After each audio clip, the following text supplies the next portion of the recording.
bago tuluyang mamatay yung lolo ni Borlok at ni Egoy dahil sa matinding konsumisyon sa kanilang dalawa, binigyan sila ng mapa na may mga instruction at isang mahigpit na habilin. Mga apo, makinig kayong mabuti, sabi ng matanda. Ano po ba yun, Lo? Gagawin nyo to kanya at itong mag-aahon sa inyo sa kahirapan. Gagawin nyo lamang ang paghuhukay, pagkalubog ng araw, at makalipas ang 45 days ng aking pagkamatay. Sigurado ito, yayaman kayo dito, sabi ng matanda. Ay, sige po, Lo, sige po, sabi ng dalawa. After 45 days, nakaramdam ng excitement yung dalawa, kaya sinimulan nila. Pinuntahan nila kaagad yung palatandaan na isang kawayan sa likod bahay lamang nila. Nakalagay sa instruction na hakbang ng 100 beses palayo sa kawayan. Ginawa nila to kaagad. Nung nagawa nila, tiningnan nila yung second instruction. Aatras naman 100 beses din, doon din ang bagsak sa kawayan.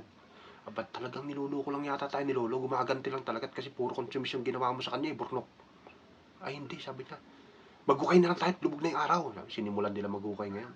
Inaabot sila ng alas 12 ng madaling araw, wala silang nahukay. Talagang pinaprank lang tayo ni Lolo, sabi ni Egoy, nagre-reklamo na. Pero teka, kanya, may nakakapako dito sa pako. Pagtingin ni Egoy, isang tansan.